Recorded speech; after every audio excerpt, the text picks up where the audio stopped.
Bonjour tout le monde, j'espère que vous allez bien. On se retrouve sur ce cours JavaFX pour la séance 9, enfin dédiée aux conteneurs, donc aux différents modes de disposition, que ce soit des volets, que ce soit des panneaux, pour pouvoir organiser l'ensemble des contrôles utilisateurs sur vos interfaces graphiques. Évidemment, sur le cours, on en avait déjà utilisé, puisque c'était un peu obligatoire pour pouvoir aborder certains autres concepts que vous avez eu au début en tout cas de cette formation. Maintenant, vous avez une vidéo qui va être dédiée sur le sujet. On va entrer un petit peu dans le détail de beaucoup de conteneurs. J'ai volontairement choisi d'en aborder beaucoup sur cette vidéo et pour gagner beaucoup de temps aussi au niveau de l'enregistrement et de ne pas avoir une vidéo de 15 heures non plus ou alors de faire 25 parties, j'ai préparé en avance pas mal de codes pour vous présenter différentes dispositions.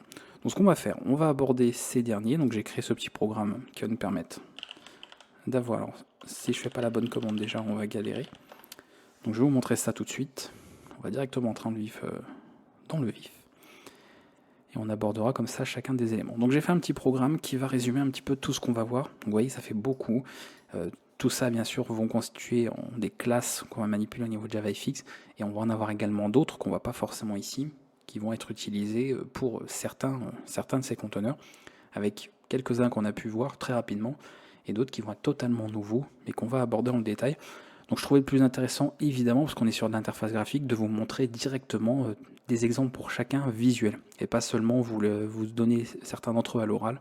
Donc là, vous allez avoir le résultat visuel pour chacun, pour vous expliquer un petit peu en quoi il consiste, parce que la première question que vous allez vous poser quand vous allez utiliser tous ces types de conteneurs, c'est finalement de vous dire, avec la totalité de choix qu'il y a, quoi choisir, pourquoi, quand, comment, etc. Ce sont les questions qui vont revenir. Et la réponse est toujours la même, c'est ça dépend. Voilà, et on va bien sûr expliquer pourquoi pour la suite. Au niveau de notre programme, alors ce qui va nous intéresser, bon, ça on s'en fiche, moi je vous représenterai différentes, j'ai fait des petites vues d'exemple pour chacun des modes de disposition, pour notamment faire quelques modifications de code, parce que je vais réécrire certaines choses, j'ai pas le code qui est évidemment tout prêt à l'avance, pour vous expliquer ça, et on va bien sûr jongler avec la documentation pour vous montrer un petit peu, je vous orienterai vers d'autres petites fonctionnalités, on va dire, pour chacun des modes de disposition, parce que vous comprenez, il y en a beaucoup, donc il y a évidemment plein de possibilités. Il serait impossible de faire vraiment le tour de tout ce qu'il est possible de faire pour chacun des conteneurs que vous avez en JavaFX. On va commencer avec un premier qui est un cas particulier. Vous verrez que j'ai inclus certains cas. C'est-à-dire qu'on va en avoir qui vont faire partie notamment d'un même ensemble, donc ce fameux layout au niveau de la documentation. Par exemple, on va les retrouver. Donc si je cherche un qu'on a pu déjà voir, VBox par exemple, très rapidement, on voit qu'il fait partie ici, vous voyez, du groupe Scene Layout. Donc on a ce paquet-là qui va rassembler pas mal d'entre eux, même s'ils ont, vous voyez qu'il y en a plein par exemple que je ne vais pas aborder, un background, etc., qui sont des cas très particuliers encore, qu'on peut voir. Et encore, bon, ça c'est pas forcément considéré comme des modes de disposition, c'est encore autre chose. C'est pour gérer notamment le remplissage au contraire des conteneurs. Mais il y aura forcément certains conteneurs qu'on n'aura pas abordés, parce qu'ils sont très similaires à d'autres, ou alors simplement qui sont beaucoup moins utilisés, sachant que j'ai déjà fait une sélection qui est plutôt complète. On a vraiment beaucoup d'éléments pour que vous voyez un petit peu toutes les possibilités qu'on a ici en JavaFX. Donc on va retrouver ces différences et on en a aussi donc au niveau des conteneurs dans les contrôles. Donc on verra qu'il y a d'autres, il y en a qui sont présents dans d'autres contrôles. Donc moi j'ai inclus d'autres choses. C'est-à-dire qu'il y en a qui ne seraient pas forcément considérés comme des conteneurs à proprement parler. Mais moi je les ai inclus dans cette vidéo puisque ça fait partie, je trouve, de modes de disposition pour représenter par exemple des contrôles utilisateurs. Donc je trouvais que ça s'y prêtait tout à fait.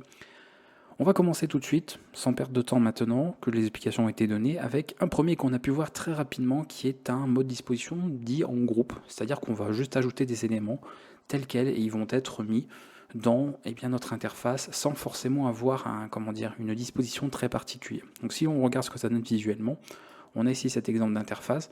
J'ai principalement utilisé des rectangles, on n'a pas encore abordé d'ailleurs les formes, l'utilisation de formes en JavaFX, mais là ce sera l'occasion dans cette vidéo de l'aborder un petit peu, même si on aura sûrement une vidéo aussi dédiée sur le sujet plus tard, que ce soit dans le cours d'ailleurs ou dans les tutos. Et on voit, un petit peu au niveau du redimensionnement de la fenêtre, donc j'ai volontairement pas mis de dimension à cette fenêtre, ce qui fait que par défaut, elle occupe simplement l'espace nécessaire pour les différents éléments que ça contient. Donc si je vous montre rapidement en termes de code, c'est ça que j'avais ouvert un autre, je crois, oui, celui-là, bon, on va pas aller trop vite. On va déjà aller dans group, il est ici. Que vous voyez un petit peu à quoi ça ressemble. Donc voilà, simplement déclarer des formes rectangulaires, donc avec leurs dimensions, et ensuite je les remplis. Donc on utilise ici un remplissage via une couleur, donc certaines classes que vous reconnaissez très certainement, puisqu'on les a vues dans des vidéos précédentes aussi. Ensuite, je fais certains décalages, très rapidement des translations sur certains rectangles pour pouvoir les disposer un peu autrement.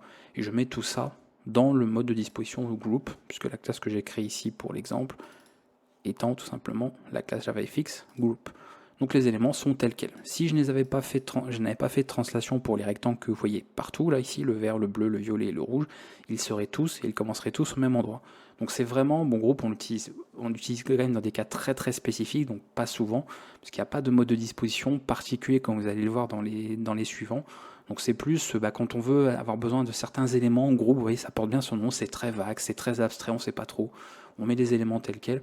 Et après, éventuellement, on peut les disposer. Là, avec des rectangles, bon, ça se met sur une position absolue par rapport au point ici inférieur, donc en haut à gauche de la fenêtre. Donc avec une translation, puisque les rectangles le permettent, on peut les déplacer. Mais ce n'est pas forcément des plus pratiques. Et si je redimensionne, je perds une partie de l'information. Donc on comprend que ça ne va pas être fait pour certains modes que l'on veut, certains modes de présentation. Mais je voulais le montrer, ça fait partie un petit peu des éléments qu'on peut retrouver. Voilà, il fait partie, d'ailleurs, vous voyez ici, il ne fait pas partie du paquet layout, donc c'est pour ça que j'ai dit c'est un cas un peu particulier, et il ne fait pas partie non plus d'un mode de disposition lié au contrôle, voilà, il fait partie de la scène, donc. Mais je voulais quand même qu'on l'aborde, parce qu'on l'avait vu rapidement, vous sachiez qu'il y a ça quand même qui existe, donc c'était bien de le voir rapidement. Ensuite, on va ouvrir de toute façon ce code-là, on va passer au plus important, plus intéressant. Celui-là, bon, on l'a vu, on va voir un autre mode qui est le HBox. C'est tout simplement un mode, donc sous forme de conteneur, horizontal. Et là, vous avez un très bon exemple. J'ai réutilisé à nouveau des rectangles classiques. Donc ça, là, j'ai souvent utilisé le même code pour que ce soit pas compliqué pour vous de comprendre ce que je vous ai expliqué dans cette séance. Donc toujours pareil, et fonctionne de la même manière. Donc c'est un élément où vous créez vos différents contrôles et ensuite vous les ajoutez. Oui, un petit peu comme on a pu faire dans beaucoup d'autres vidéos précédentes, d'utiliser comme ça l'appel à getChildren et ensuite un appel à add si on n'a qu'un seul élément à ajouter, ou un appel à addAll si on en a plusieurs. Et après on ajoute tout dans l'ordre dans lequel on le veut. Et vous voyez qu'il s'ajoute bien horizontalement dans l'ordre dans lequel je les ai ajoutés dans justement cette boîte finalement, ce conteneur horizontal. Donc on peut comme ça travailler de cette manière-là. Et là, c'est pratique. Voilà, donc pareil, on voit que par contre, il n'y a pas un système qui, par exemple, va faire en sorte de réorganiser les éléments si la fenêtre est trop petite. Donc tout ça, ce sera à prendre en compte, bien sûr, selon ce que vous ferez. Alors après, il y a bien sûr certaines fonctionnalités qui vous permettront d'adapter ça, notamment via la gestion d'événements. Si vous avez par exemple une fenêtre qui a une certaine dimension, vous pouvez choisir de changer le mode de disposition. Pensez un petit peu justement aux événements qui vous permettent de changer les choses au niveau de votre affichage. Et si parmi vous, des gens font du développement web, vous connaissez, et vous pouvez par exemple adapter ça pour que ce soit adaptatif. Donc c'est tout à fait faisable, et on a les événements pour ça, puisque il y a des événements qui sont liés à la fenêtre, c'est-à-dire son redimensionnement, ses dimensions, ça en fait partie. Voilà pour ce dernier.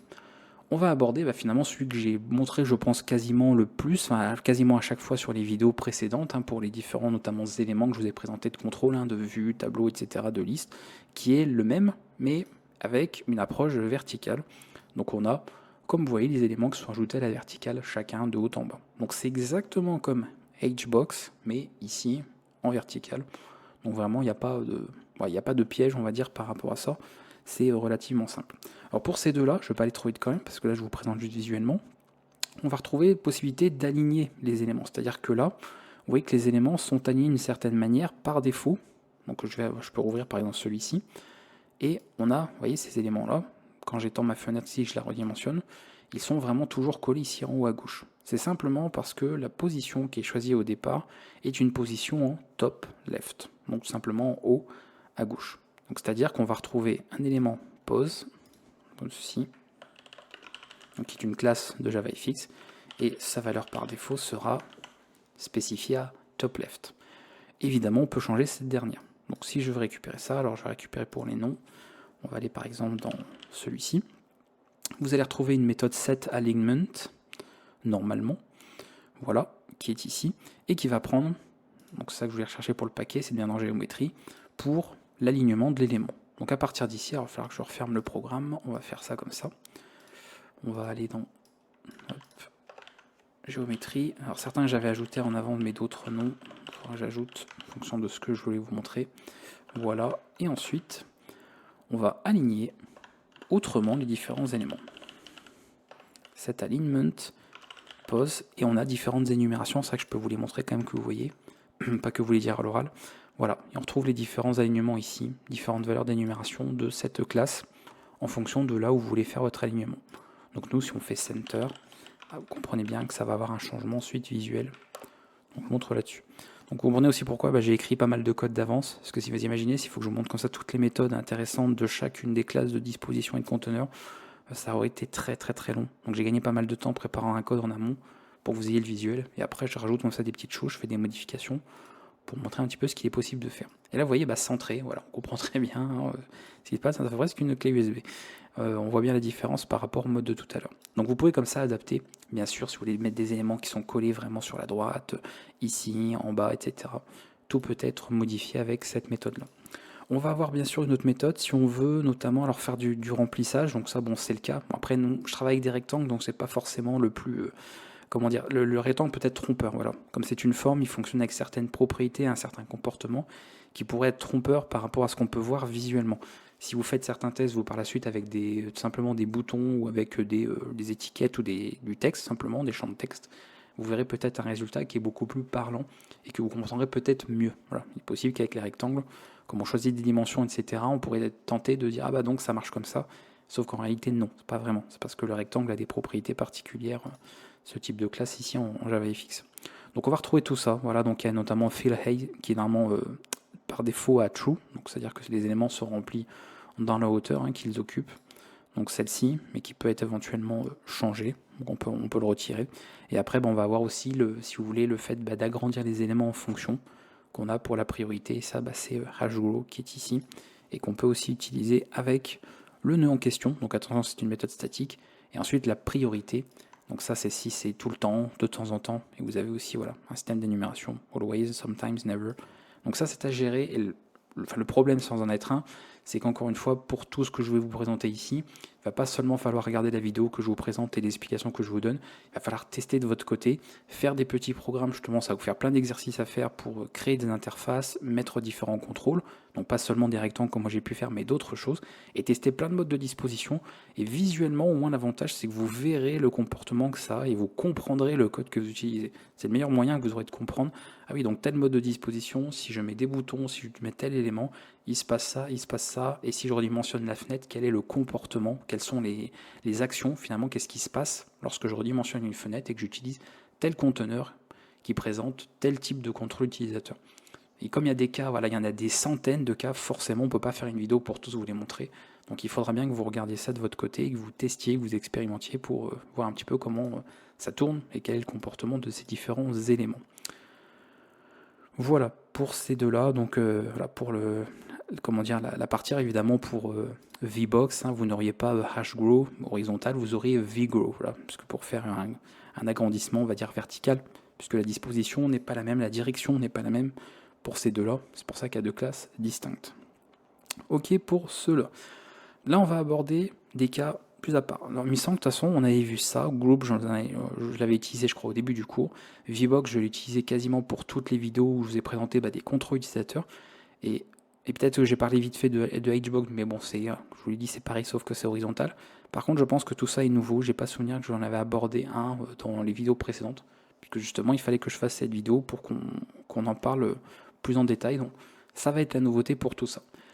On va en voir un qui est là pour le coup, qui va vraiment avoir une utilité. Vous allez voir, ils vont avoir chacun un rôle bien précis, que vous allez bien comprendre, et d'autant plus quand vous testerez de votre côté. À savoir ici, alors, je vais enlever ça déjà. Border Pane, qui est un cas très particulier qu'on utilise beaucoup en interface graphique. Et pareil, n'hésitez pas à utiliser dans les logiciels que vous utilisez par exemple au quotidien, à essayer de repérer, ça peut être aussi un bon exercice. Par exemple, là vous avez, je sais pas, votre éditeur de code, même un autre que le mien, de voir un petit peu les dispositions. Vous dire, tiens, cette fenêtre elle est comment, cette fenêtre elle utilise quel mode de disposition, et quelle partie plutôt, et vous arriverez comme ça un petit peu à déduire justement les types de conteneurs qui peuvent être utilisés de l'un à l'autre, et ça va forcément bien vous aider à comprendre tout ça par la suite. Donc là, si je redimensionne, on voit le comportement est complètement différent. On n'a plus du tout là le même comportement qu'avec les éléments, les types de conteneurs qu'on a pu voir avant. Si je vous montre en termes de code, ce que j'ai pu noter déjà au niveau de ce qui a été pris en amont, donc on voit un petit peu ce qu'on a. Toujours pareil, hein, là dans quasiment tous les types de conteneurs, j'ai repris quasiment le même code à chaque fois ici pour les contrôles, donc de simples rectangles de couleurs qui font une certaine, soit la même dimension, soit des dimensions différentes. Et ensuite, j'ai utilisé certaines parties là, on verra. Et là, vous remarquez une chose, c'est qu'on a plein de méthodes qui permettent de placer un élément eh bien, sur un des bords finalement, d'où le nom border pane, de notre conteneur. Donc soit au centre, en haut, à gauche, à droite, en bas. Et on pourrait bien sûr en placer plusieurs en haut ou plusieurs en bas. Hein. On peut après, il y a des ordres de priorité qui seront gérés. Mais au moins, vous savez que vous avez déjà ces méthodes-là qui permettent de les gérer. Donc là, mon rectangle noir, je l'ai mis évidemment en haut. Ensuite, celui-là est à gauche, droite, centre, etc. Et ce qu'il faut remarquer au niveau de border pane, vous voyez, ce qui est important, c'est que la partie haute et basse est prioritaire, donc elle occupe toute la largeur, et la hauteur aussi. Ensuite seulement viennent les parties gauche et droite, donc vous voyez qu'elles sont à l'intérieur, elles ne vont pas empiéter ici par exemple, et là, et celle-là ne va pas empiéter ici et là, c'est pour ça que le rectangle bleu commence qu'en dessous de cette partie-là, de la partie haute, et ensuite le centre, il occupe finalement tout l'espace qui reste. Et là, attention, je vous avais dit attention avec les rectangles, ça peut être trompeur, pour se dire, bah non, en fait, il occupe pas toute la partie qui reste, ce rectangle, parce qu'il y a du blanc ici. Non, c'est simplement qu'il a des dimensions, et donc forcément, je rechange en fait les dimensions qu'il y a. Mais si vous avez un élément qui va occuper en fait tout l'espace qui est mis à sa disposition, eh bien, il remplirait en fait tout cet espace-là. Voilà. Donc normalement, tout cet espace-là est le centre finalement par rapport aux dimensions de mes rectangles que j'ai autour. Mais là, comme il fait une dimension particulière, je l'ai mis voilà, en 250 par 250, forcément là il n'occupe plus tout l'espace puisqu'il a des dimensions à lui. Donc ça on comprend bien, et vous voyez que encore une fois c'est important d'avoir le visuel et surtout de refaire ça de votre côté avec d'autres exemples. Comme ça vous pourrez voir, par exemple si vous mettez des boutons, qu'est-ce qui se passe quand vous redimensionnez votre fenêtre? Est-ce que ça fait la même chose qu'avec des rectangles ou pas? Vous pourrez tester toutes ces choses-là, tous ces modes de disposition, et ce sera beaucoup plus parlant en tout cas pour la suite. Donc c'est bien de voir un peu tout ça pour voir un petit peu comment se passent les différents éléments. Au niveau de ce dernier, même chose, on va retrouver la fameuse méthode qui permet de faire gérer l'alignement. Donc maintenant, vous allez être habitué de la voir. Là, on peut, au niveau de la doc, vous avez un exemple visuel. De toute façon, je vais vous montrer à la fin, je vous ai fait un schéma pour tout ça. Donc avec les différents modes de disposition principaux, on va dire. Et ensuite, on retrouve quelques méthodes. Donc set alignment, qui est une méthode statique ici, attention. Donc il faut indiquer le nœud, ensuite la position. Donc voilà, il faut bien faire attention par rapport à ça. Et comme ça, vous pouvez gérer, et y compris des marges. Voilà, si vous voulez mettre, donc on utilise la classe inset, je ne sais pas si je l'avais abordé rapidement. Et ensuite, les marges, en fait, c'est des valeurs que vous passez directement. Donc vous passez tout simplement soit une seule valeur qui prend en compte une marge de tous les côtés, soit vous spécifiez des marges différentes. Et JavaFX donc a une classe particulière pour modifier ça. Donc on peut parfaitement le modifier si on veut, si vous voulez mettre des marges tout simplement pour chacune des parties. Donc là, il n'y en a pas, donc forcément tout se colle, comme vous le voyez. Mais si je mets quelques marges éventuellement, on va le faire. Par contre, il ne faut pas que j'oublie à chaque fois de faire ça. Alors par contre, margin, on va try scroll, qu'on aborde autre chose. Non, c'est statique ici.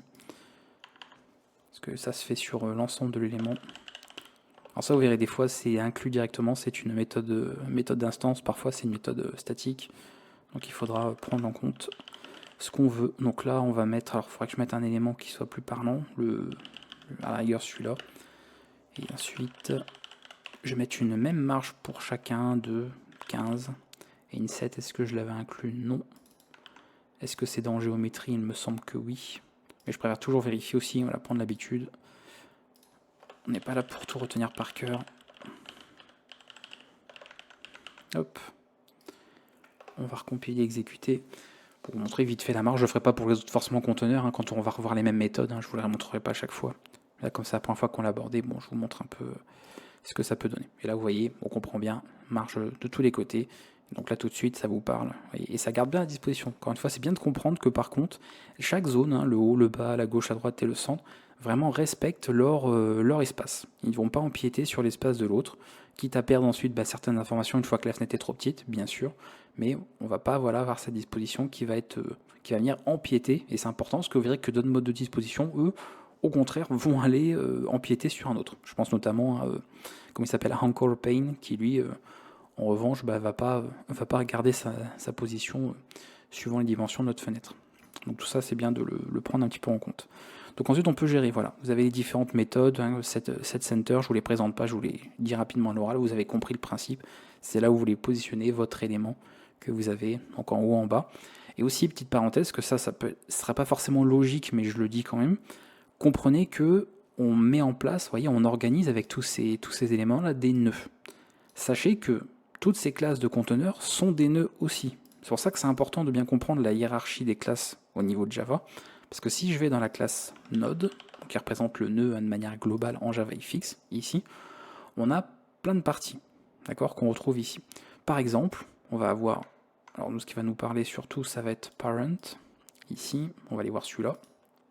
Oui, on a parent, et ensuite on a deux éléments. Vous voyez, il y a le fameux group, pour ça que je vous dis c'est un cas particulier group, parce qu'il fait de la disposition, mais réellement c'est pas considéré comme un conteneur de disposition en réalité. Donc on a cet élément-là. Donc après qu'il n'y a pas d'autres éléments. Par contre, lui, au contraire, region, lui, beaucoup plus, parce qu'on va retrouver, vous voyez, les pain qui sont ici et les control. Et là on retrouve tout. On retrouve finalement tous les éléments qu'on a. On va retrouver, voilà, plein de conteneurs qu'on va aborder, quasiment tous au niveau de cette vidéo. On trouve d'autres éléments ici, et on trouve les fameux contrôles, donc ce soit les boutons, tout ce qu'on a vu aussi dans le cours précédent, si on cherche même les boutons, ils doivent être là-dedans, labeled, voilà, button base, et ensuite button. Donc vous voyez, tout ce qu'on a pu voir ici, pour les menus, etc., tout est là, on retrouve ça directement. Donc forcément, quand je vous dis ici qu'on place par exemple, vous voyez ici je mets un rectangle en haut, certaines personnes, peut-être parmi vous, vont se dire, mais c'est un peu dommage, parce que si je veux par exemple mettre un menu de boutons, voilà, un menu de navigation avec des boutons, en fait ça veut dire quoi? C'est-à-dire que je suis limité qu'à, je peux mettre par exemple qu'un seul bouton en haut et puis c'est tout. Non, vous pouvez mettre en haut un autre conteneur, d'accord? Comme on a vu tout à l'heure par exemple ce dernier, voilà, un conteneur horizontal, vous pouvez mettre par exemple vos boutons dans celui-ci, donc ça ok, vous mettez tous vos boutons dans ce conteneur, et après la variable de votre conteneur hbox, vous le mettez par exemple en ici, set top, et vous l'indiquez là. Donc attention, comprenez bien que tout ça sont des nœuds, d'accord? Pas les mêmes types de nœuds, mais ce sont des nœuds aussi. Un conteneur est aussi un nœud qui contient des nœuds et qui peut contenir des nœuds. Jusqu'à arriver à des nœuds enfants, par exemple comme un bouton, qui lui évidemment n'a pas d'élément enfant. Un bouton, c'est le dernier, c'est une feuille dans notre arbre.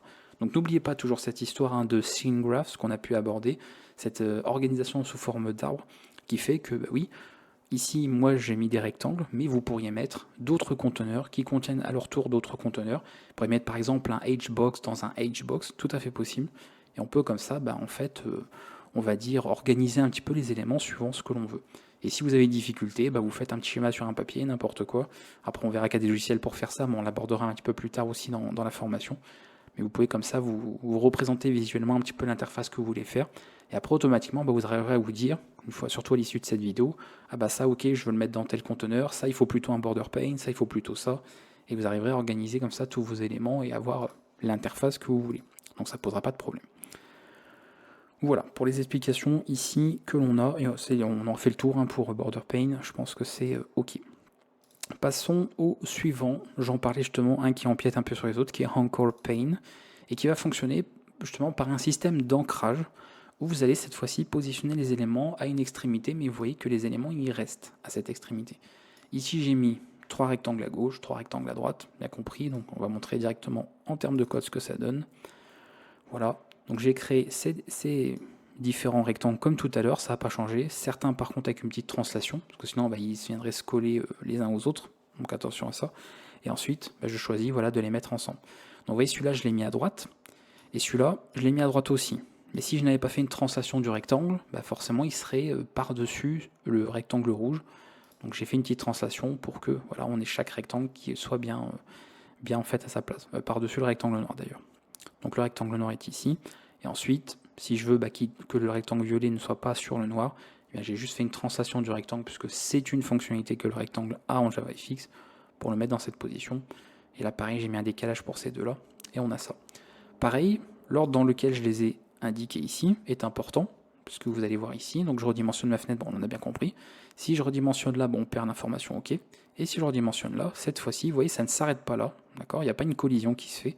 On a les éléments qui passent l'un dessus l'autre. Donc là, volontairement, j'ai fait en sorte que celui-ci soit par-dessus celui-ci et celui-là par-dessus celui-là. Donc on voit automatiquement, visuellement, voilà ce qui se passe. Ça fait comme pour les cartons, vous savez, quand vous avez des petites lamelles sur les cartons pour les refermer, ça fait un peu pareil en fait, comme une boîte. Certaines boîtes, hop, ça vient se mettre ensemble pour se lier. Donc vous comprenez un petit peu la différence qu'il peut y avoir avec un border pane. On n'est plus du tout sur le même type de conteneur ici. Donc c'est bien de voir un petit peu finalement les différences qu'on a. Donc on a vraiment ces éléments qui sont ancrés aux extrémités, et après on peut gérer un petit peu tout ce que l'on veut avec toutes ces méthodes ici. Alors je pense qu'il n'y a pas trop de méthodes d'autres, moi c'était surtout celle-ci, left anchor, etc. Après il n'y a pas vraiment de méthode, on va dire particulière, en tout cas qu'on n'aurait pas avec d'autres types de nœuds, parce que forcément comme c'est un nœud, bah, il hérite de beaucoup de méthodes, ça va de soi, y compris pour les événements, on a pu le voir notamment dans la vidéo précédente. Donc voilà, les fameux set on mouse, etc. On les retrouve ici. Mais je voulais voir vite fait s'il n'y avait pas, non, de toute façon il n'y a rien de particulier. Voilà, donc c'est principalement ce qui est intéressant, bah, toujours pas rien, c'est tous les modificateurs, c'est-à-dire qui vont permettre de fixer un élément là où il faut. Et attention, je vous l'ai dit, selon certains éléments peuvent se superposer. Donc si vous ne les déplacez pas, comme je l'ai fait avec les rectangles, et bien ils viendront se mettre par-dessus. Voilà, ils seront fixés au même endroit. Donc on peut comme ça gérer ces différents ancrages. Bon, tout ça je l'enlève, hop, on n'en a plus besoin. Et on va comme ça passer au suivant, on va continuer d'avancer. Le prochain que nous allons voir est FlowPaint. Alors les deux prochains d'ailleurs, si vous faites du développement web, ça va vous parler. Ça c'est l'avantage, si vous faites du développement web, c'est-à-dire la disposition avec CSS et vous mettez je vais y arriver, des interfaces adaptatives, ou concevez des interfaces adaptatives, vous avez très certainement entendu parler de Flexbox et de Grid, qui sont deux modes de disposition flexibles, soit sous forme on va dire, de boîte qui est interne, soit sous forme de grille, et c'est exactement ce qu'on va retrouver là-dedans. Alors pour ceux parmi vous qui ne font pas de développement web, pas de panique, je vais vous montrer ce que ça donne visuellement. FlowPaint, voilà comment que ça se passe. C'est un conteneur dit fluide, qui par défaut est horizontal, on pourra le faire vertical si on veut, il y a une méthode qui permettra de changer ça si vous voulez, et qui va, comme vous voyez cette fois-ci, remplir les éléments. Et le côté pratique, contrairement à ce qu'on a pu voir avec les autres conteneurs d'avant, si je redimensionne ma fenêtre, vous voyez que automatiquement ça change l'organisation des éléments. Pas besoin de gérer nous-mêmes des événements pour reconstruire la disposition de nos contrôles utilisateurs. Tout est géré ici. Alors là, ce sont des rectangles de couleur. S'il y avait des boutons ou n'importe quoi, ce serait géré de la même manière. D'accord, c'est que j'ai utilisé des contrôles de couleur parce que c'est plus visuel pour vous, mais on aura exactement la même chose ici. Donc là, voilà, si vous faites du développement web, vous comprenez, vous connaissez ce système-là, où les éléments se mettent par défaut ici à l'horizontale, et s'il n'y a plus de place pour occuper en fait l'espace horizontal, et bien il passe à la ligne. Donc vous voyez là, tant qu'il y a la place, c'est bon, et au pixel où il n'y a plus la place, hop, il passe en dessous, et ainsi de suite. Si j'utilise une méthode qui permet de changer la direction, ils se mettront à la verticale, et il se passera exactement la même chose, mais dans le sens. D'ailleurs, on peut peut-être l'utiliser directement. FlowPaint. Voilà. Et on va voir comme ça nos différents éléments qui nous intéressent pour ça. Donc pareil, beaucoup de parties qui vont nous servir. Donc l'alignement, de toute façon, on en avait déjà. Alors je vais revenir sur le code. Par contre, montrer vite fait le code que j'avais noté, qu'on voit ce qu'on a là. Voilà. Donc vous voyez des rectangles et ensuite pareil, get children add all, classique, on ajoute les éléments que l'on veut ici à la suite. Ils sont mis bien sûr dans l'ordre dans lequel on les a ajoutés. Donc pas de surprise. Donc je peux changer l'alignement, ça on l'a vu, set alignment, ça n'a pas changé. On peut changer ensuite l'alignement au niveau des éléments. Par exemple, si on les gère en colonne ou si on veut les gérer en ligne avec des positions. Donc ça, normalement, on a les deux ici qui sont, voilà, ici, H-alignment et celle-ci, qui vont travailler respectivement avec des classes hpose, vpose. Il faut que je vous les montre parce que vous voyez différents éléments. Donc là, en fait, vous choisissez la valeur pour l'alignement en forme de colonne ou l'alignement sous forme de ligne. D'accord. Et si vous avez ces classes-là, voilà un peu comment ça se passe. Voilà, si on est sur un alignement horizontal, on peut aligner ça au centre, à gauche ou à droite, parce que vous voyez que par défaut, c'est à gauche, tout est collé en fait ici à gauche. Okay. Et sinon, si on veut travailler sous forme verticale, enfin sur une disposition verticale, on a cette énumération, ici baseline, qui veut dire que ça va prendre finalement la partie basse, la base de l'élément, donc sur des rectangles, en fait, ça viendrait prendre le bas du rectangle. Donc ça, bon là ils font la même hauteur, donc ça marche bien.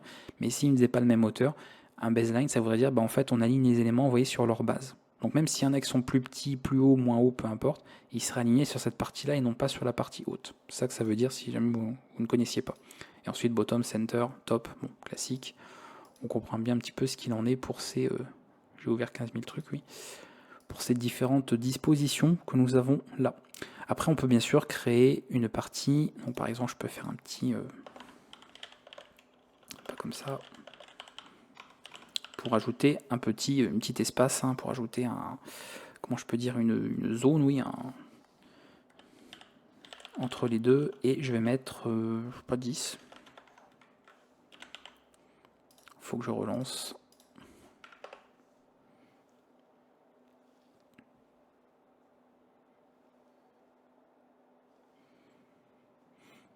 Il est où? Il est là. Voilà, comme ça vous voyez un petit espace que ça met entre chacun. Donc ça change un petit peu les choses qu'on a. Et vous voyez qu'il est là aussi, hein, on le retrouve là. On ne le verra pas forcément, mais il y a toujours l'espace bien sûr, qui est ici, la petite marge en fait, qui se met sur cette partie. Autre chose qu'on peut faire, je vous avais dit qu'on pouvait changer bien sûr la direction de tout ça. Donc Orientation. Et ici ça prend, il y a une classe aussi Orientation spécialement pour ça. Je vais vous la montrer ce qu'il y a différentes valeurs, même si c'est rapide. Mais c'est bien que je vous habitue aussi à ça. Voilà. Orientation horizontale, verticale. Par défaut, elle est horizontale. Donc, pas compliqué. Mais si vous voulez jamais changer le mode disposition, de ne pas croire en fait que c'est forcément horizontal. Parce que justement, ça se change. Donc il y a beaucoup de classes comme ça utilitaires, une classe d'énumération qui contient un petit peu toutes les valeurs qu'on peut utiliser en JavaFX. N'oubliez pas, le langage est verbeux. C'est-à-dire que chaque élément souvent est une classe derrière. Ah, je l'ai peut-être pas mis, c'est dans con. Allô? Ah, j'ai peut-être noté n'importe quoi, non? Bien sûr. Bien évidemment, j'ai oublié le 7. J'invente des méthodes. Pourquoi pas? Et là, on va avoir une autre disposition. Voilà. Ça, vous comprenez bien un petit peu ce qui se passe. Et là, ça à l'envers. Hop. Ça vient s'empiler ici. Donc le comportement est inversé. Donc c'est bien de comprendre un petit peu tout ça. Mais encore une fois, vous comprenez l'importance du visuel pour voir un petit peu comment tout ça marche. Et de se baser un peu là-dessus. Alors on a aussi, pour éviter les coupures d'éléments, donc set the wrap normalement, qui doit être ici, voilà, pre the wrap length. Pareil, si vous voulez en fait bien gérer cette partie-là, au moment en fait où ça va passer, par exemple, ça va empiler les éléments par en dessous, ou à côté, selon la direction. Donc on peut gérer ça. Donc pareil, à vous de tester, parce que je ne vais jamais vous montrer toutes les méthodes, il y en a beaucoup trop, mais il y a plein de choses qui peuvent peut-être vous servir ici, il est bon en tout cas de voir pour ce mode de disposition-là. Ok. On va passer à un autre cette fois. On va enlever ça. Parce qu'on en a pas mal encore. Ça fait déjà une demi-heure je vois d'enregistrement de vidéo. Et on a fait. Oui, on n'a même pas fait la moitié. Après les autres ça ira plus vite parce que c'est vraiment des cas particuliers. Normalement j'aurais pu m'arrêter en réalité. Ouais, déjà. Là, vous allez voir. Je vais pas aller trop vite. On va voir pour la suite. Alors ça pareil, j'en parlais pour les développeurs web. Donc là c'est pas le cas Flexbox, c'est le cas sous forme de grille. Et vous allez très vite comprendre comment ça fonctionne. C'est une grille. Voilà, où les différents éléments sont disposés. J'ai volontairement mis des rectangles évidemment de taille distincte pour qu'on voit un petit peu comment que ça se passe. Et ça va créer donc un tableau, une grille. Voilà, il n'y a pas d'autres mots. Donc vous voyez là, j'ai juste fait ça. Et ce qui est important ensuite, c'est que je fonctionne par un système d'indices. C'est-à-dire que nous avons ici une grille avec différentes cellules. La première cellule de cette grille est la cellule qui est sur la ligne dite 0, parce que vous savez qu'en informatique on commence très souvent à 0 en programmation, et qui est sur la colonne 0. Donc là en faisant ceci, par exemple, donc vous voyez purple rect, donc c'est mon rectangle violet, j'ai indiqué qu'il était sur la ligne 0, donc la première, et ensuite j'ai indiqué qu'il était sur la quatrième colonne, donc la colonne d'indice 4, donc la cinquième, donc 1, et ensuite on a 2, 3, 4, 5, et on a les différents éléments comme ça qui sont gérés. Alors évidemment il faudrait qu'il y ait d'autres éléments pour voir un petit peu ce qu'on a, mais on a comme ça ces derniers qui sont ici. Ensuite, bon, là j'ai mis en 1, donc pour le vert, donc c'est le cas. Et vous voyez que la taille, bien sûr, va changer. C'est-à-dire comme lui, il est vachement large, ce rectangle, par rapport aux autres, forcément, cette cellule, elle est grande. Voilà. Donc normalement, ici, le noir est plus petit, mais en réalité, la cellule, elle fait tout ça, comme largeur. Et ici, on a une cellule vide. Donc l'intérêt de la grille, là aussi, vous voyez encore une fois la différence avec les autres modes de disposition, c'est qu'on peut avoir des espaces vides, comme ça, des cellules qui n'ont pas d'éléments à l'intérieur. Ça va respecter finalement ces dimensions et les espaces en fait des autres cellules. Alors là par contre, vous voyez qu'il n'y a pas de système d'ancrage ou quoi que ce soit, c'est pas rattaché à un bord de la fenêtre, donc c'est pas comme border pane ou anchor pane, mais on a possibilité d'avoir une grille et ensuite on dispose des éléments où on veut et c'est pas obligé que les éléments en fait se suivent dans les différentes cellules de la grille. On peut vraiment les mettre où on veut, c'est un puzzle, voilà, on met ça vraiment où on veut et on positionne grâce à ces méthodes row index, column index, et vous avez comme ça les différents éléments que vous pouvez disposer. Donc c'est l'équivalent de grid pour ceux qui font du développement web. Vous connaissez bien tout ça. Donc on peut gérer. Bien évidemment, ça fonctionne aussi un peu comme un système de tableau, c'est-à-dire qu'on pourrait très bien dire, par exemple, celui-là, je veux qu'il occupe plusieurs cellules. Donc on pourrait très bien faire un row span pour dire qu'il occupe donc finalement plusieurs lignes, ou un col span pour dire qu'il occupe plusieurs colonnes. Donc vous avez ces petites méthodes-là qui sont utilisables. je ne vais pas refaire la modification de code non plus, parce qu'on comprend bien le principe. Mais vous allez avoir voilà, ces dernières qui sont toujours des modificateurs, ça ne change pas. Voilà, ici, set row span, je rappelle, méthode statique, vous spécifiez le nœud et ensuite vous choisissez une valeur pour indiquer par exemple, si vous voulez que ça occupe 2 cellules, 2 lignes, d'accord, 2 cellules, donc sur une cellule sur 2 lignes, vous mettez le nœud en question et vous mettez 2, voilà, simplement. Et ainsi de suite, et vous avez l'équivalent bien sûr pour column qui est ici, voilà, set column span, pareil, et vous indiquez le nombre de colonnes qu'occupera votre cellule. Donc ça, pareil, si vous faites du web avec les tableaux notamment, vous connaissez ce genre de propriétés, les attributs row span, call span, qu'on retrouve en web, qu'on connaît bien pour faire ce genre de choses.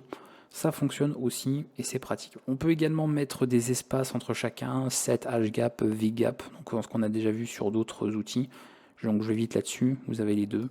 Si vous voulez mettre des marges, effectivement, pour pas que ce soit en fait que ça prenne toute, que votre voilà, que le conteneur en fait occupe pas forcément l'ensemble, si vous voulez, de sa cellule. Et comme là, par exemple, lui, il a tout ça.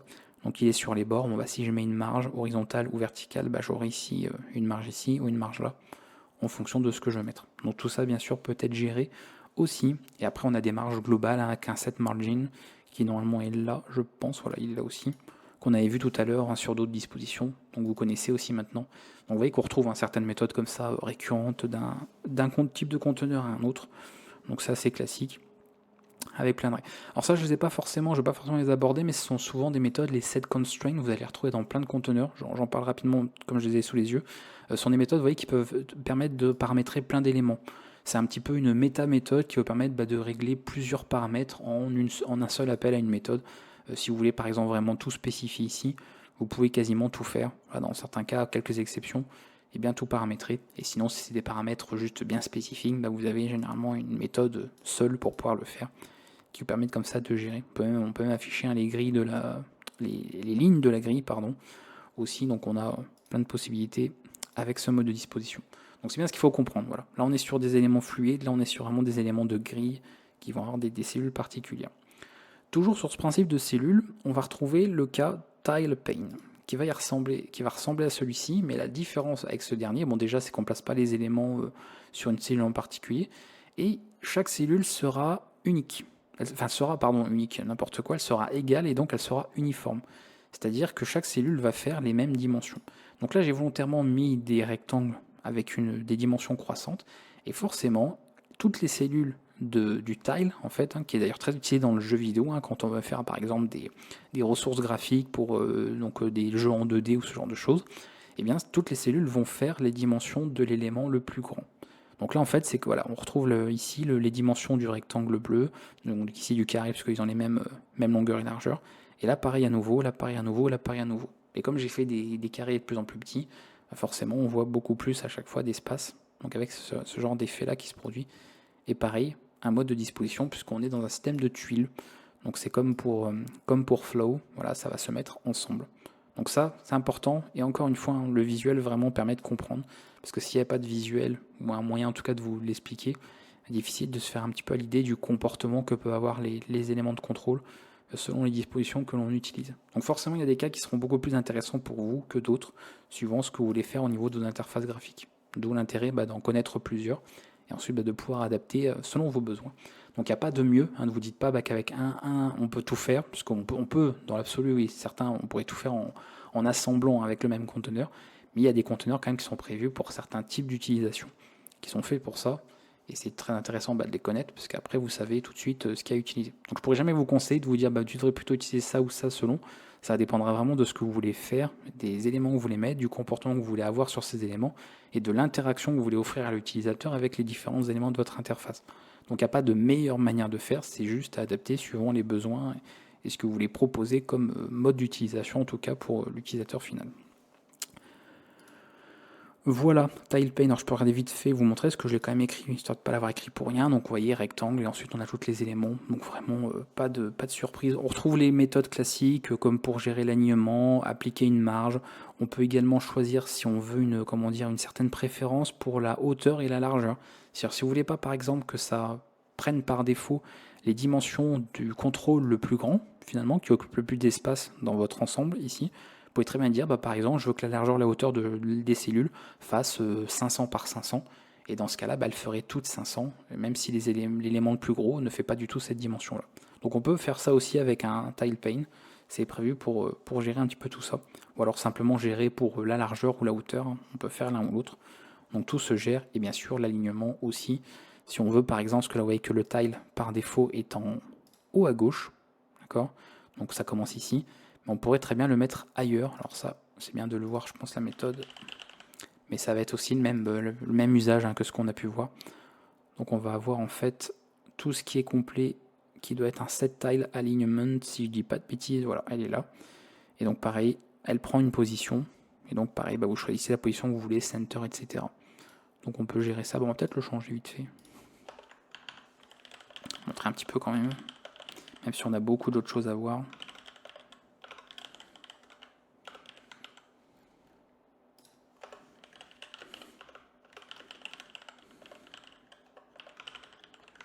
Hop, pause, center, on referme tout, on recompile, on exécute. Il y a beaucoup de choses à montrer.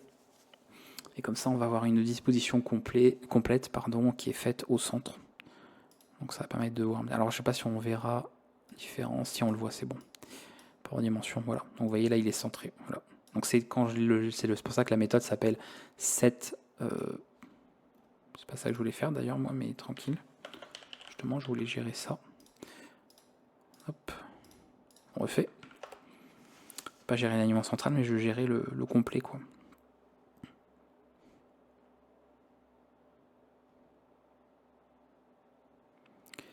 Hop. De toute façon, je pense qu'il prend par défaut. Oui, ça va être le comportement. Il fera la même chose. Je viens de capter. Ils ont juste gardé la méthode, voilà, pour des questions, c'est ça. Pour les questions d'éléments, c'est-à-dire soit vous avez une méthode statique qui va en fait aligner un seul nœud, donc vous spécifiez le nœud sur lequel vous voulez faire un alignement particulier, et sinon en fait ça va vous faire l'alignement complet, donc l'ensemble des tuiles, donc au global, et c'est ce qu'on a vu tout à l'heure. On peut gérer comme ça l'un ou l'autre en fonction. Donc de gérer un petit peu, voilà. Et là c'est vraiment la globalité qui est gérée, donc qui est centrée, comme ça aurait pu être mis à gauche, etc. Donc on a tout ça qui est pris en compte. Donc parfois, voilà, faut basculer entre l'un et l'autre. Voir un petit peu comment que ça se passe. Ok, on a bien avancé. Il nous reste encore vraiment celui-là en fait qui est vraiment un des plus vraiment les plus récurrents, ce sont ceux-là. Hein. Depuis ça jusqu'à Stack Pane qu'on va voir maintenant. Vous voyez un petit peu. Alors j'ai volontairement fait des rectangles à chaque fois de plus en plus petits. Et je pense que vous avez compris le principe, ce sont des éléments qui s'empilent. Voilà. Stack pane comme une pile. Donc c'est un conteneur qui permet d'empiler des éléments avec toujours le dernier qui a été mis qui est l'élément qui est au premier plan. Paraît logique. Donc si on regarde au niveau du code pour voir un petit peu ce que j'ai ajouté, stack pane c'est ici. Voilà, donc j'ai bien commencé par le rectangle noir qui faisait 500 par 500, ensuite un violet de 400 par 400, je vous montre ici, ensuite un vert de 300-300, rouge 200-200, bleu 100 et par 100. Donc on voit comment que ça se met. Alors pareil, là ces rectangles, on va dire que ça colle bien, oui, ça se met bien ensemble. Bien sûr, c'était d'autres types d'éléments avec pas de ce genre de dimension, où tout a été fait pour que ça fasse ce genre d'effet un peu bizarre. On aurait des éléments qui seraient empilés, et qui, c'est pareil, si j'avais mis par exemple un rectangle avec une translation, il y en a un qui serait forcément au premier plan et l'autre au second plan, mais s'ils ne se chevauchent pas, vous ne verriez pas que l'un est en fait sur un calque au-dessus d'un autre, évidemment. Donc là j'ai fait en sorte de les laisser ici par défaut, donc position comme vous voyez centrale. Vous voyez bien que ça se met effectivement par-dessus les autres, ça se chevauche. Et pas pareil, il n'y a pas un système de cohésion qui fait qu'ils se mettraient côte à côte, pas du tout. En même temps, c'est dans le nom, un stack pane, si ça s'empilait pas, ce serait bizarre comme nom de conteneur. Un nom de conteneur qui s'empile, mais avec des éléments qui ne s'empilent pas, ce serait étrange. Donc on voit un petit peu comme ça comment que ça se passe. Donc c'est simple, pareil, on peut gérer bien sûr l'alignement, parce que là, vous voyez que l'alignement est centré par défaut. Donc là, cette fois-ci, il ne serait pas en pause. L'alignement par défaut ne serait pas comme d'autres conteneurs qu'on a pu voir en top left, d'accord, mais il serait ici en center par défaut. Donc c'est à vous de le changer si vous voulez bien sûr modifier ça avec la fameuse méthode set alignment qu'on retrouve aussi et qui prend donc une énumération de type pause comme d'habitude. Hein. Donc ils vont pas faire des choses de manière différente d'un conteneur à l'autre. Une fois que vous avez compris comment faire avec l'un, ça va très vite avec les autres et ça vous donne des automatismes comme ça en JavaFX qui ne pose pas de problème. Si on veut réparer l'alignement que d'un seul nœud, et dans ce cas-là, on fera directement un appel à la méthode statique. Et là, c'est le même nom, mais toujours pareil, vous passez le nœud, donc par exemple ici.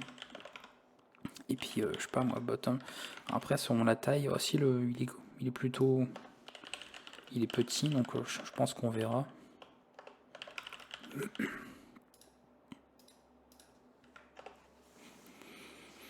Pour changer l'alignement juste d'un nœud, et non pas de l'ensemble.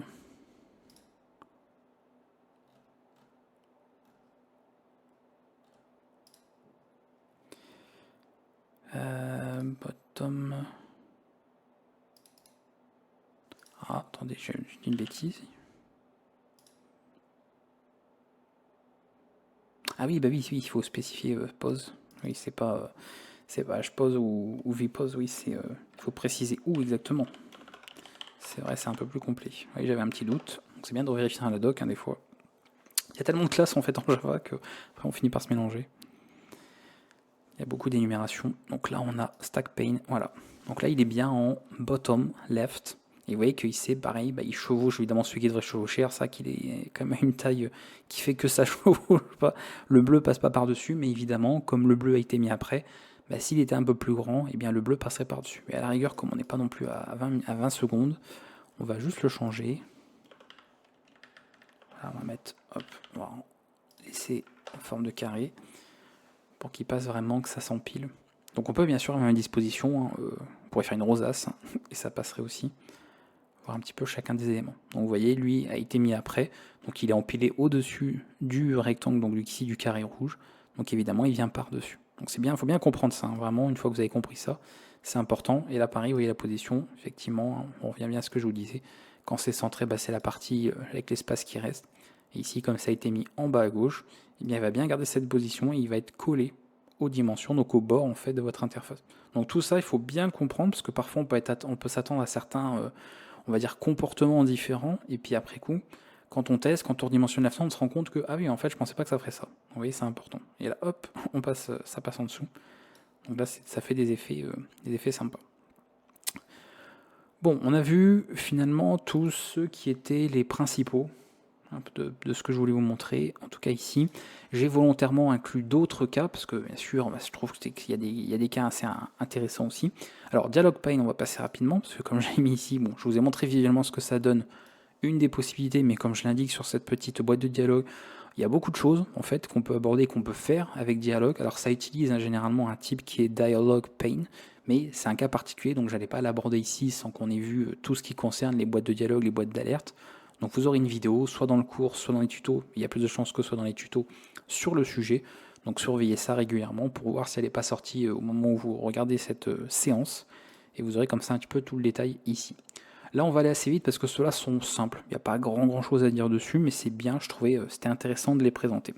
Le prochain est Scroll Pane qui va permettre de gérer des barres de défilement. Donc c'est important parce que c'est bien de savoir que c'est pas forcément automatique. Vous l'avez vu tout à l'heure, quand on redimensionne des éléments, on perd de l'information. Justement, si vous voulez garder certains éléments comme ça et te permettre d'avoir des barres de défilement, vous utiliserez un Scroll Pane qui fait que là, bon, nous avons un bouton, donc on a bien compris, ok. Et ici, si je réduis les dimensions, vous voyez comment où le bouton en fait, et bien ici est supérieur aux dimensions de ma fenêtre, j'ai bien des barres, alors l'un ou l'autre ou les deux, hein, en fonction, qui apparaissent pour pouvoir bien garder toute l'information.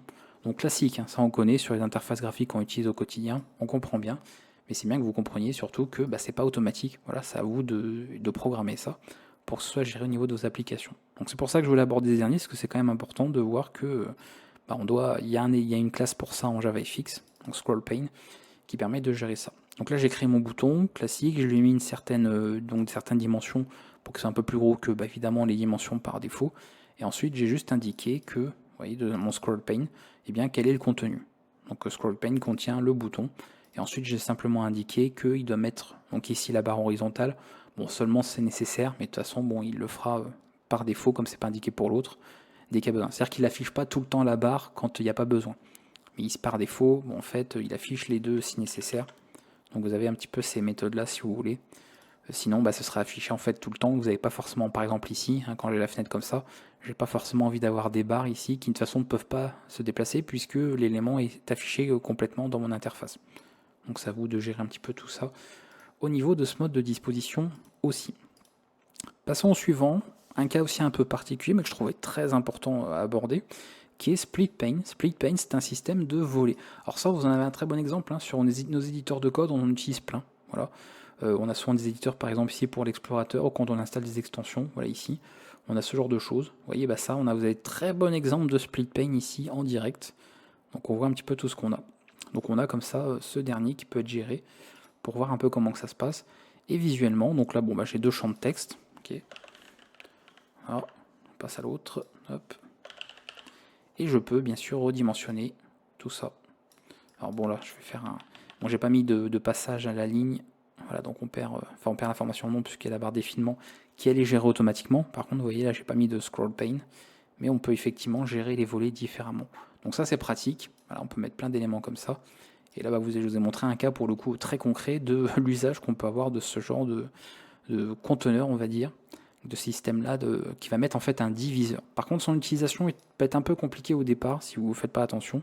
Donc je vais vous montrer rapidement au niveau du code, on ne va pas aller trop vite, pour voir un petit peu comment ça se passe. Donc là, j'ai mes deux éléments. Je place ensuite à partir des éléments d'objets que j'ai. Pareil, j'ai une méthode addAll, j'ajoute cela. Et ensuite, on a un système de diviseur. Le diviseur, bah, c'est justement cet appareil-là. Donc quand vous avez logiquement deux parties, deux éléments par exemple à ajouter, bah, forcément vous avez un diviseur. S'il y avait trois éléments, il y aurait deux diviseurs et ainsi de suite. Et ensuite, vous pouvez spécifier l'espace, c'est-à-dire que si vous voulez relativement, d'accord, au début, eh bien l'endroit où va être le diviseur par défaut. Donc moi j'ai mis à 0,5, donc là bah, il était de moitié. Si vous mettiez à 0, bah, il serait tout simplement ici le diviseur, complètement à gauche, et à 1, il serait complètement à droite. Donc ça va de 0,1 à 1,0, c'est une valeur double, pour dire bah, que ça va en fait de 0 à 100, tout simplement. Donc en mettant 0,5, on est à 50%, donc ça occupe bien. Le diviseur est bien à la moitié en fait de l'espace que nous avons. Et là pareil, attention aux éléments que vous allez utiliser. Si vous utilisez des rectangles, vous verrez que les comportements ne sont pas les mêmes. Parce qu'encore une fois, certains contrôles, ou certains ici formes, puisqu'on n'est pas sur des contrôles, le rectangle est une forme et non pas un contrôle utilisateur, bah, vous verrez qu'il a des comportements bien spécifiques et vous pourriez avoir bien, des systèmes de disposition qui agissent différemment avec ces derniers. Donc il faut tester pour voir un peu comment ça se passe et pas parfois être surpris de certains résultats visuels qu'on pourrait avoir avec certains d'entre eux. J'ai tout quitté alors qu'il faut remettre. On va remettre tout ça. Pareil, on peut changer l'orientation. On a une méthode set orientation pour, comment il s'appelle, split pane, chercher le nom. Voilà. Qui permet bien sûr d'avoir des éléments avec les diviseurs bien sûr à l'horizontale. Donc vous l'avez ici. Elle est où? Elle est là. Voilà. Donc ça prend une orientation. Donc horizontale ou verticale, c'est les deux énumérations que vous avez. Et vous pouvez changer ça. Après ça c'est si on veut gérer bien sûr que l'élément est agrandissable avec le parent. Donc ça c'est ce que je vous ai expliqué, ça va dépendre des nœuds que vous utilisez. Et ça c'est ce que vous utilisez le plus. Vous allez passer autant de valeurs doubles en fait qu'il y a de diviseurs. Voilà, donc on peut gérer ça. Ou alors vous indiquez, bah voilà, le premier diviseur, donc 0, et bien je lui mets à telle position, le second je le mets à telle position. On peut le faire aussi avec un seul, ou alors tout spécifié. Donc à vous de voir un peu comment tout cela fonctionne. Mais voilà, c'est relativement après facile à utiliser, il n'y a pas grand chose non plus à faire avec ce cas particulier. On termine avec deux autres et on finira avec le dernier qui est le texte aussi, donc il nous en reste trois, bon, ces deux-là, donc Tab Pane et Titled Pane, qui sont un système pareil que vous connaissez déjà, vous avez déjà vu dans des interfaces ou même sur des sites web, ce genre de cas, qui est Tab Pane, un système d'onglets, voilà, un système tout simplement de parties que nous avons ici, donc là je l'ai ici, voilà, Tab Pane, et on a différents onglets, donc si j'appuie sur l'un ou l'autre, vous voyez qu'on peut changer le contenu qu'ont ces derniers, et si on regarde en termes de code, parce que c'est quand même bien de voir un peu comment ça se passe, vous voyez un peu ce que j'ai fait. J'ai donc ici créé un premier conteneur horizontal, donc là je vous ai fait un exemple, c'est volontaire parce que je vous avais dit, voilà, je voulais que les gens comprennent que on peut mettre, un conteneur est un nœud, voilà, un type de conteneur est un nœud, et donc il peut être dans un autre conteneur, parce que sinon certaines personnes pourraient penser qu'on est vraiment très limité au niveau des interfaces. Donc là vous avez un très bon exemple, on a bien un Tab Pane, je crée un premier conteneur horizontal, dans lequel j'ai mis mes trois rectangles, donc pour les couleurs primaires, et j'ajoute tout ça au conteneur. Okay. Ensuite, je crée un second conteneur horizontal, je mets l'équivalent des trois couleurs secondaires, et je le mets dans ce conteneur-là. Ensuite, je crée un onglet. Vous voyez que c'est une autre classe, ce n'est pas Tab Pane, mais c'est la classe Tab, où je lui me donne un nom, donc ce sera le nom que portera l'onglet. Je place le contenu, donc je dis voilà, le contenu, c'est ça. Et c'est effectivement un conteneur, vous voyez. Ça aurait pu être un simple bouton, donc un simple nœud, un nœud feuille, mais ici j'ai mis un nœud qui fait office de conteneur, donc il contient lui-même plein d'autres nœuds. Et après, là j'ai simplement indiqué une petite méthode pour montrer qu'il ne peut pas être fermé. Il n'aura pas donc de petite croix pour fermer cet onglet-là. Ensuite, j'ai fait pareil avec un second onglet en mettant le second conteneur. Et j'ajoute enfin tout ça. Donc le tab pane, vous avez une méthode getTabs et addAll également. On ajoute tous les éléments observables de cette manière.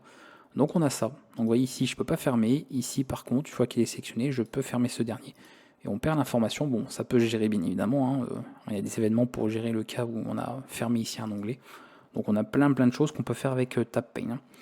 Voilà, on peut comme ça un petit peu gérer tout ce qu'on veut, notamment on va dire les dimensions qu'on peut gérer. On peut revenir voir un petit peu ici, parce qu'il y a quand même deux classes, voilà, donc c'est bien qu'on voie les deux.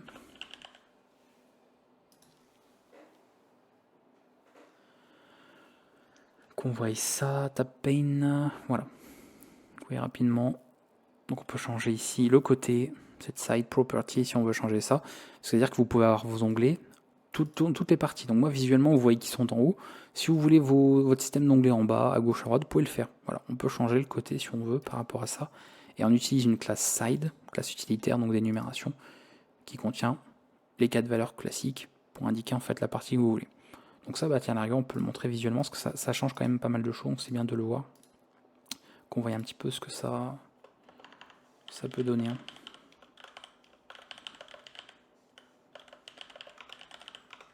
Mettre en left, side, j'imagine que c'est aussi géométrie, mais j'ai toujours peur de me tromper, donc c'est bon. Généralement tout ce qui est élément de disposition, je l'avais déjà mis en plus. Bien joué.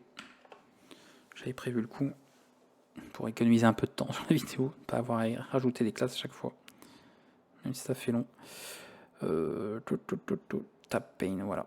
Et vous voyez que les onglets sont ajoutés ici. Donc vraiment on peut gérer ça voilà, plusieurs manières différentes. Vous avez le système bien sûr qui est géré ici, surtout si on a par la suite plus d'onglets. Voilà. Donc si vous avez ça, hop, vous avez un petit menu déroulant pour éviter que ce soit perdu, qu'on soit masqué. Et bien sûr, si l'espace est suffisant, il n'y a pas de problème. Et on a bien sûr les éléments qui sont réglés. Par contre, vous remarquez bien, ils sont mis dans cet ordre-là, c'est-à-dire que le premier onglet est là, et celui-là vient là. A l'inverse, quand c'était horizontal, celui-là était finalement en deuxième. Et donc, ils sont mis dans cet ordre-là. Donc, si vous vouliez par exemple secondaire ici, il faudrait que ce soit le premier onglet ajouté et que couleur primaire soit le second. Donc, pour ça, vous voyez, c'est important de comprendre les comportements que ça peut avoir. Parce qu'on peut s'attendre à certaines choses et puis se dire, ça ne correspond pas à ce que j'attendais au niveau du visuel. Donc, c'est bien de voir un petit peu comment que ça se passe à ce niveau-là. Ensuite, on a les parties là. Si vous voulez bien sûr spécifier une largeur minimale ou une hauteur pour l'onglet, puisque vous avez vu que, je vais remettre le code de tout à l'heure. Vous avez vu que les onglets font certaines dimensions, donc ils vont surtout faire en fonction du texte. Mais si vous voulez faire des onglets beaucoup plus larges, beaucoup plus hauts, vous pourrez bien sûr gérer ça avec les différentes méthodes qui le permettent. Voilà, donc là ils sont assez petits, donc si on veut les faire plus grands, les onglets, on peut bien sûr gérer ça plus grand. On peut bien sûr, vous l'avez remarqué, empêcher que ce soit fermé, parce que par défaut, tous les onglets peuvent être fermés. Vous aurez tous une croix dessus. Donc si vous voulez garder des onglets qui ne peuvent pas être enlevés, tout simplement, on peut gérer ça aussi. Donc on a plusieurs parties pour gérer en fait ce qui peut être fermé, ce qui ne peut pas être fermé, notamment avec cette partie-là. Alors on va pas parler de tout ce qui est déplacement, ça ne nous intéresse pas. Mais ça, donc tab closing policy, et vous avez pareil une classe utilitaire pour indiquer, tous peuvent l'être, ou alors seulement celui qui est sélectionné. Donc là moi par défaut c'est le cas pour celui-là, hop, par défaut, comme j'ai pas indiqué qu'il ne devait pas être fermé, une fois qu'il est sélectionné je peux l'enlever. Voilà. Donc on peut gérer ce genre de comportement, sinon vous l'enlevez pour tous. Donc on peut le voir plutôt que de faire comme j'ai fait. C'est-à-dire que si par exemple je voulais empêcher la fermeture de tous les onglets, plutôt que de faire cet appel là pour chacun de mes onglets, imaginez si j'en ai 10, je fais en fait l'appel à la méthode complète que je vous ai indiquée, qui est donc celle-ci, et ça ira beaucoup plus vite. Ça va se faire sur l'ensemble en fait du conteneur. Donc ça va plus vite. Un autre cas, comme ça, on va aller sur le code vite fait. On va terminer, de toute façon on arrive au bout maintenant. Title page, je vous montre vite fait un petit peu ce qu'on a comme code. On va plutôt voir le visuel déjà. Voilà ce qu'on a.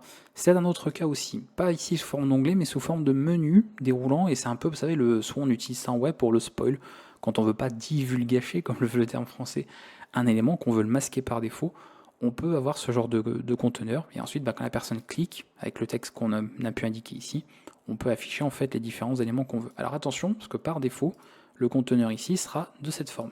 Il ne va pas masquer le contenu en fait, il va vous le dérouler par défaut, donc l'étendre, et après c'est à vous de pouvoir le fermer si vous voulez. Donc moi j'ai fait en sorte de changer ça, avec cette méthode setExpanded que j'ai passé à faux, et qui permet effectivement que ce soit fermé par défaut. Sinon dans l'usage c'est simple, j'ai créé mes rectangles, bon là comme le constructeur de title pane prend en fait ici, peut prendre le titre, je l'ai passé directement là puisque j'ai créé une classe qui l'étend, donc j'ai fait appel au constructeur de la classe mère. Ensuite j'ai simplement créé mes rectangles classiques, un petit bouton, j'ai mis tout ça dans un conteneur horizontal, vous voyez à nouveau, et ensuite c'est ce dernier, on retrouve cette fameuse méthode setContent qu'on a pu voir avec d'autres conteneurs, et on ajoute ça à l'intérieur, et ça marche très bien. Donc vous voyez, encore une fois, là on est dans un cas où voilà, on comprend très bien l'usage d'avoir un conteneur dans lequel on met un autre conteneur, histoire d'avoir plus d'éléments, sinon bon, là-dedans il y aurait, voilà, ici il y aurait qu'un rectangle, un bouton, bon on n'aurait pas grand chose. Donc si on veut plein d'autres éléments, eh bien oui on va utiliser d'autres conteneurs, et ensuite on les place dans cet élément là, et on a comme ça plein de, on va dire plein de possibilités. Je vous montre rapidement pour voir aussi si j'ai pas éventuellement oublié d'autres méthodes qui sont intéressantes à connaître. Je suis sur le bon truc, oui, title pane. Voilà, oui, bon, ça après, si on veut que ce soit collé, mais bon, ça ne nous intéresse pas ici. Et l'animation, vous pouvez l'enlever effectivement, parce que vous avez vu que ça fait une petite animation quand on déroule. Donc si vous trouvez que vous en voulez pas, que c'est un peu long à ouvrir, à se fermer, vous pouvez bien sûr l'enlever en. Voilà, vous avez un modificateur avec un booléen pour gérer ça. Et ça marchera très bien aussi. Enfin, pour finir cette séance sur les conteneurs en JavaFX, nous avons un cas pareil particulier qui ne fait pas vraiment partie des conteneurs, mais pour moi ça en est un, puisque c'est un conteneur pour les textes, qui est TextFlow. Pareil, ça si vous faites du web adaptatif, ça vous parle, puisque ça permet en fait d'avoir différents éléments de texte. Donc je vais les ouvrir quand même ici. Hop. Donc voilà ce que j'ai. Donc ça c'est révision, on l'a vu dans des séances précédentes. Voilà, texte, je mets une couleur au texte, une police avec une certaine taille et une certaine épaisseur. Pareil pour celui-ci, pareil pour celui-là. Donc trois textes avec 3 polices différentes, 3 contenus différents, 3 couleurs différentes et 3 tailles différentes. Et ensuite, je mets une petite marge interne, donc en utilisant toujours une set de 50, et j'ajoute chaque élément dans un text flow. L'avantage de ça, contrairement au fait de ne pas en avoir, c'est qu'on va avoir en fait un texte adaptatif. Donc la marge, vous voyez qu'elle est bien ici, d'accord. Ça a bien mis ici on voit que ça touche pas en fait les bords de mon interface, même si je redimensionne en petit. Et vous voyez ce qui se passe. Hop, le texte est fluide et j'ai volontairement mis des tailles et des polices différentes pour voir un petit peu ce que ça donne. Donc ça fait un texte comme ça. Donc ils se mettent les uns à la suite des autres, bon à moins de mettre des retours à la ligne bien sûr, mais vous comprenez un petit peu le principe. Si on veut par exemple comme ça avoir un texte adaptatif dans une interface, on peut gérer ça aussi, c'est pratique. Donc c'est à voir, peut-être que vous n'en aurez jamais besoin, et dans ce cas c'est pas grave, mais au moins vous savez que vous avez un conteneur pour faire ça.